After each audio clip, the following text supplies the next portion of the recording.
Hi, Jordan here. Well, I brought the Wagoneer in my backyard down to sort of ground zero where I got the timing chain cover off finally and checked the timing chain and it was good to go. So the next thing I did was to start taking some little pieces off of parts that I'll need to go back on the car. And I'll show you a couple things and turn the camera around here. So over here I have the oil pump. I took a couple pieces off the old one that are kind of darker there. There's a release valve under that black kind of end cap over here. And then I got a new gasket for it. And then over here is where it's going to be mated to with that gasket. And there's these gears that are going to go inside there that turn the pump. I've got a couple of little screws there that are, or bolts I should say, that are from the old one. I'm not sure if they're needed because I have some new hardware here too, which will be nice to put in, but I wanted to make sure to match them up correctly, and just in case maybe something's missing, I took the old ones out and put them in the exact same spots in the new one. And over here's for the fuel pump. There's a new gasket, and there's a oil seal here that's going to go in underneath the harmonic balancer. I got a new harmonic balancer over here, and some new hardware for the pulley, which was actually missing.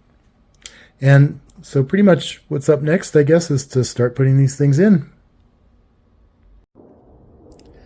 Well, I misspoke a bit. The turns out that once I investigated it more, this is actually the oil pump right here with these gears, and this other piece over here is what they call the oil pump cover. I've got the little bolts here for it, and so it's ready to go on, but I thought I'd show you how it comes together here and correct myself. The manual says to fill the oil pump with petroleum jelly, which I happen to have had for reasons. So I've done that, and next up is to put the cover on. Alright, I got the oil pump cover on with 55 pound-inches of torque on those bolts. I got the other bolts all organized to put the cover on. As I thought might be the case, turned out to be one of the bolts was not included in the set. It's that black one in the lower left of the screen there. And also it didn't include the two down at the bottom that join it to the oil pan. So it's a good thing I've got those. The next thing, according to the manual, is to replace the oil seal, and it says to do so, be sure and refer to the oil seal replacement procedures. But so far I haven't been able to find them, so that's what's up next.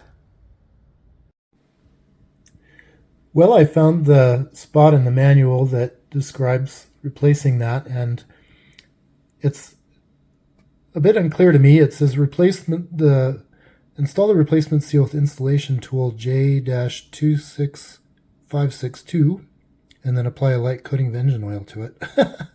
So if that seems confusing, I certainly understand. It's basically just do it. But I was able to confirm with a group online that it is already in there. So we're good to go. And next up is to get this piece installed. I brought all this stuff out to the Jeep here, so I thought I'd show you what I'm up to next.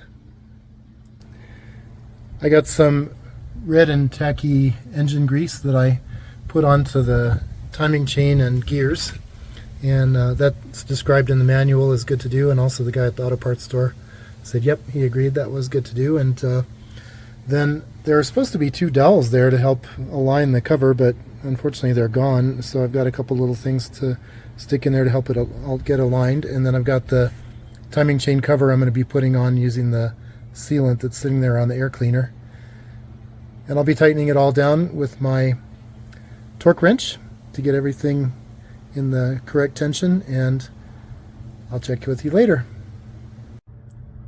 And yay, we got the timing chain cover on with 25 foot-pound of torque, and it's all set to move on to next steps. Got the fuel pump in.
Well, I really couldn't get the harmonic balancer on. It was really difficult. It'll go on that first spot that you can see on the top there just fine, but then there's like a little lip there, so I don't know if it was manufactured wrong. I'm going to try to take it into a machine shop and see if they can make it better.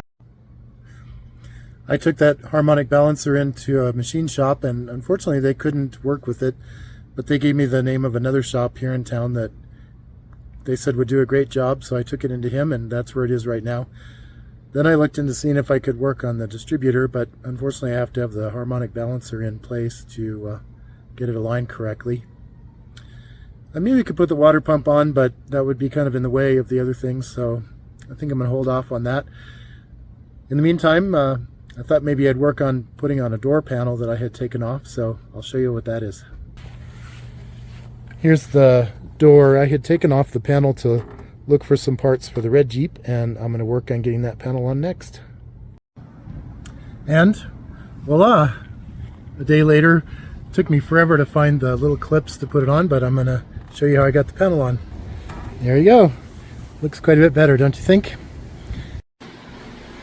Here I am at the machine shop, and Steve has graciously said that he would show us some things, so I'm going to turn the camera around here. Hi Steve. Hey, please introduce yourself. My name is Steve Choquette. I'm the owner of Studio Engine Works in Denver, Colorado. And Jordan brought in a harmonic balancer for us to do a little bit of honing work too. What happens with these harmonic balancers is, in the aftermarket, many times they don't quite get everything honed to the perfect size because they're trying to fit a lot of different things that sometimes are worn, sometimes are not worn, so they try to hit a happy medium. So oftentimes what we have to do is take a little bit of material out of here so it fits on your particular crankshaft. So let me show you how we did that. If you look inside here, you can see a nice crosshatch pattern that's created by the stone. We took 2/1000ths out of this. So what I'm going to have Jordan do is go home and trial fit it to his Jeep. If it fits, fantastic. If it doesn't, then he's going to bring it back and we'll take a little more out of it. Because once you take it out, it's very hard to put back in. So let's go over to the honer and I'll show you how it works. Oh, right on. Thank you.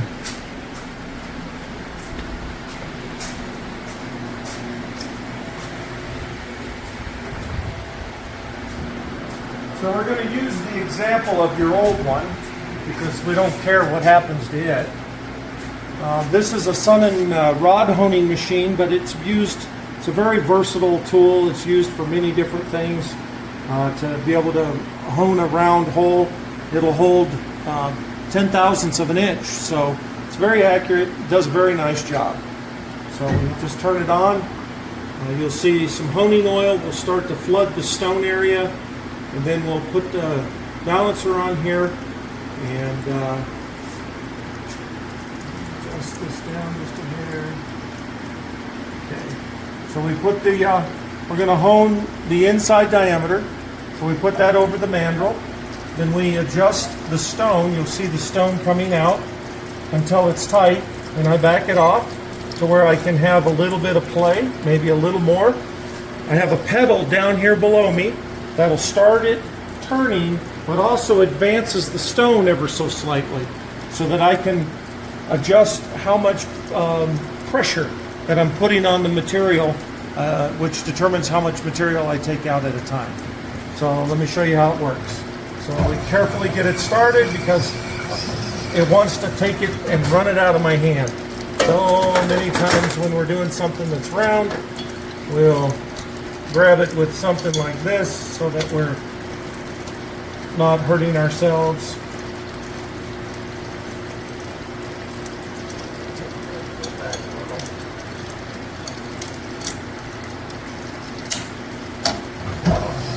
And so then we just hone it back and forth.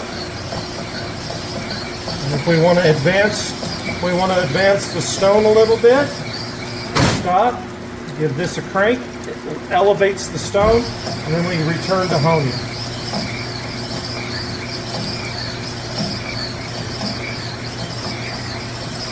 And then when we're done honing, you'll see that same pattern in here There you go. Where you got a nice little Yeah. crosshatch, and that part is perfectly round now, That's great. and that's how we do it. Awesome. Thank you so much for showing us that. No problem. My pleasure. So, how did you get in this business? I grew up in California, and I had an uncle who had a chassis shop.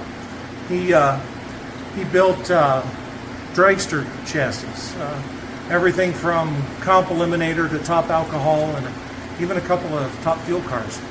And I must have been 4 years old in the shop, and first time he fired up the dragster, I said, "That's what I'm doing for a living." Cool. And I apprenticed after I got out of high school in 1981. I apprenticed in a machine shop because I've always been fascinated by internal combustion and the machining process and everything that goes with that. So I've been doing it for a little while, and I just really enjoy what I do. Yeah, well, I sure appreciate that you're here. Thank you so much. It's my pleasure. Do you have any interesting stories about your experiences with machining stuff? Well, I guess the most interesting thing that I've ever done, my 15 minutes of fame, was I've been friends with Warren and Kurt Johnson of Pro Stock fame since 1992, and they have invited me to their shop and work in their shop from time to time, and it's quite a privilege. Well, that's and great. that's the most exciting thing I've ever done. So. Yeah, for sure. That is exciting. Yeah, definitely. Do you have any memories of these Grand Wagoneers? Like any stories there that you can think of?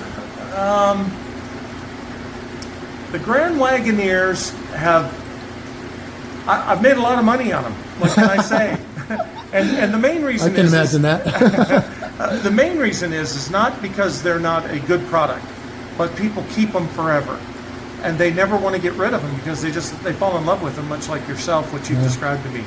I'll see these trucks with hundreds of thousands of miles on them, and people are still pulling them apart, trying to rebuild them, trying to restore them because they just absolutely love the vehicle. It has somewhat of a cult following, but it's testament to the vehicle that they can be overhauled many times over and over again. We don't see that in our present manufacturing processes. You're not going to be able to overhaul a brand new F-150 or even a brand new Chevrolet or Dodge, that many times. They just don't make them so you can do that. So. Yeah. Well, I sure appreciate your help with it. And do you have any other words of wisdom? Anything you want to leave us off with? I do. Since you're going to post this online, I do have a couple of soapboxes. Okay? Yeah. All right. So one thing is when you guys are out there getting ready to overhaul something, talk to your machine shop before you buy pistons. Many guys will buy a standard piston. We need to be able to make your cylinder straight and round. And if you buy a standard piston and spend a bunch of money and can't return it, you've wasted your money because I need to be able to bore and hone that cylinder. So find out first. It's better if you take your block into the machine shop, let them measure it for you. We don't charge to do that here. And then we can tell you what size piston you should have. Okay, so that'll save you money and time. Second thing is, don't lap valves. It doesn't work. The last valve I lapped was in 1988. We don't lap valves anymore. They don't seal. With the gas that's being produced, we have lots of carbon buildup. Your seat will be what I call potato chipped, so it won't be flat. And there's actually a video on my website showing an XR250 and what the sound it makes when it's on the valve machine cutting. You're trying to make two pieces that are very imperfect. And with today's materials, it just doesn't work. Worked great in a 1948 Harley with a steel valve and a cast iron head, but it doesn't work with modern materials. Oh, yeah. Those are my two soapboxes. Well, thank you. Yeah. So Sure. you mentioned your website. Like, what is it? How should people get in contact with you here if they want to? Studio Engine Works, and Works is spelled W-E-R-X. I had to be different for some reason, but I like it. it's studioengineworks.com. You can contact me, Steve, at studioengineworks.com. I give estimates over the internet if you need it. But I work Tuesday through Friday by appointment only. So call before you come so that I'm sure to be here, because I'm just a one-man band. Okay, thanks again so much. No problem. All right, I made it home from Studio Engine Works. I hope you enjoyed meeting Steve. And I'm going to see if the harmonic balancer will fit. So let me turn the camera around here and we'll open up the hood. Okay, here we are. We'll get our little hood latch here. And in their infinite wisdom, somebody asked me if I didn't know it was summer and if I didn't like girls. Well, point well taken. It is summer, and yes, I am thinking of girls. I like girls, and I like cars. Summer is a good time to work on cars too, and think of girls, and especially girls in cars. So yeah, let's see if the harmonic balancer fits.